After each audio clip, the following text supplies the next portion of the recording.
اس بندوق کو چلانے کے لیے خاص قسم کے کارتوس استعمال ہوتے تھے جن پر گولی اور بارود ایک ساتھ بند ہوتے تھے۔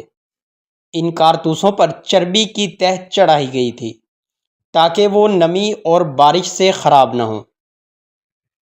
کارتوس کو بندوق میں ڈالنے سے پہلے منہ سے کاٹنا ضروری تھا۔ 1857 کی جنگ آزادی ایک عظیم تاریخی واقعہ ہے جس نے ہندوستان کے عوام کو غلامی کی زنجیروں سے آزاد کروانے کی کوشش میں جھونک دیا۔ اس بغاوت کے پیچھے کئی وجوہات تھیں، لیکن اس کا فوری اور جذباتی محرک وہ واقعہ تھا جسے تاریخ میں چربی والے کارتوس کا واقعہ کہا جاتا ہے۔ یہ واقعہ صرف ایک فوجی تنازع نہیں تھا، بلکہ مذہب، وقار اور حریت کی جنگ کا نقطۂ آغاز تھا۔ 19ویں صدی کے وسط میں انگریزوں نے ہندوستان پر اپنا قبضہ مکمل کر لیا تھا اور ایسٹ انڈیا کمپنی کے تحت بر صغیر کے طول و عرض پر حکومت کر رہے تھے۔ انگریز فوج میں ہزاروں مقامی سپاہی شامل تھے جنہیں سپاہی کہا جاتا تھا۔ یہ سپاہی زیادہ تر ہندو اور مسلمان تھے جن کے مذہبی عقائد ان کے لیے نہایت اہم تھے۔ انفیلڈ رائفل 1853 اور نیا کارتوس۔ 1853 میں برطانوی فوج نے انفیلڈ رائفل نامی ایک جدید بندوق متعارف کروائی۔ اس بندوق کو چلانے کے لیے خاص قسم کے کارتوس استعمال ہوتے تھے جن پر گولی اور بارود ایک ساتھ بند ہوتے تھے۔ ان کارتوسوں پر چربی کی تہ چڑھائی گئی تھی تاکہ وہ نمی اور بارش سے خراب نہ ہوں۔ کارتوس کو بندوق میں ڈالنے سے پہلے منہ سے کاٹنا ضروری تھا تاکہ گولی باہر آ جائے اور بندوق میں فٹ ہو۔ چربی کی تہ کے بارے میں جلد ہی افواہ پھیل گئی کہ یہ گائے اور سور کی چربی سے بنائے گئے ہیں۔ یہ بات سنتے ہی فوج میں شامل ہندو اور مسلمان سپاہیوں میں شدید غم و غصہ پیدا ہوا۔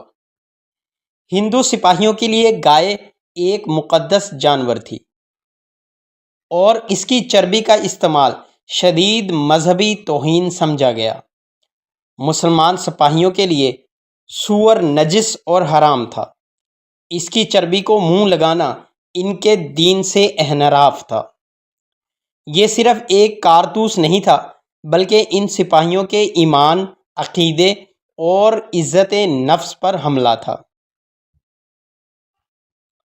فوجی حلقوں میں یہ بات پھیلنے لگی کہ انگریز دانستہ طور پر ہندو اور مسلمان سپاہیوں کا مذہب خراب کرنا چاہتے ہیں۔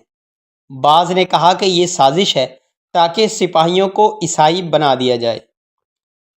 یہ افواہیں گاؤں گاؤں، قریہ قریہ پھیل گئیں اور سپاہیوں میں بے چینی اور اشتعال پیدا ہونے لگا۔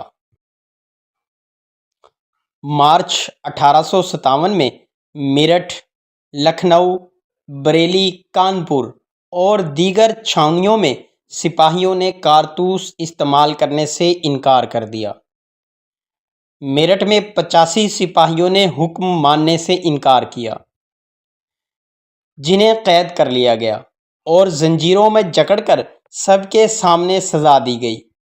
یہ سزا توہین اور عبرت کی نشانی تھی، مگر اس کا الٹا اثر ہوا۔ سپاہیوں کے دلوں میں انتقام اور بغاوت کی آگ بھڑک اٹھی۔ 10 مئی کو میرٹھ کے سپاہیوں نے انگریز افسروں کو قتل کر دیا، قید خانہ توڑا، اپنے ساتھی سپاہیوں کو رہا کیا اور دہلی کی طرف مارچ کیا۔ یہ وہ لمحہ تھا جب چربی والے کارتوس کی وجہ سے شروع ہونے والی بے چینی نے بغاوت کی صورت اختیار کر لی۔ میرٹھ سے نکلنے والے سپاہی دہلی پہنچے اور مغل بادشاہ بہادر شاہ ظفر کو اپنا امیر اور خلیفہ تسلیم کیا۔ دہلی میں انقلاب برپا ہو گیا اور انگریز حکومت متزلزل ہو گئی۔ یہی واقعہ پورے ہندوستان میں بغاوت کی علامت بن گیا۔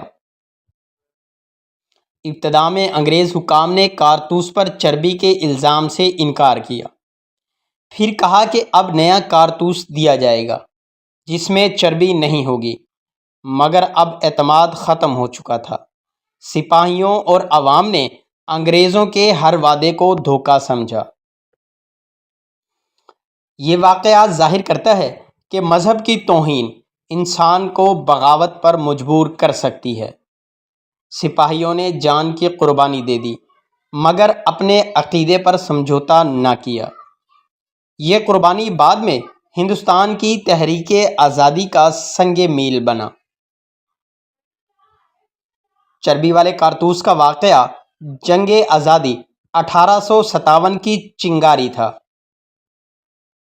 جس نے انگریزوں کے خلاف آزادی کی آگ بھڑکائی۔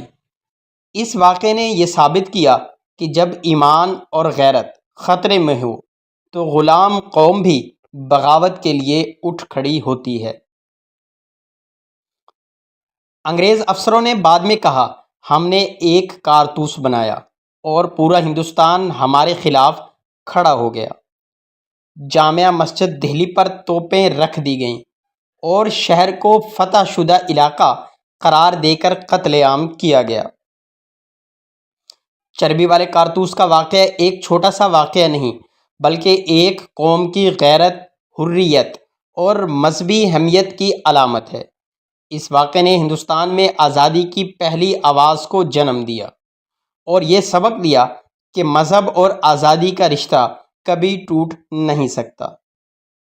آپ سے درخواست ہے کہ چینل کو سبسکرائب کریں اور بیل آئیکن کو ضرور پریس کر دیں تاکہ ہر نئی آنے والی ویڈیو سب سے پہلے آپ تک پہنچ سکے۔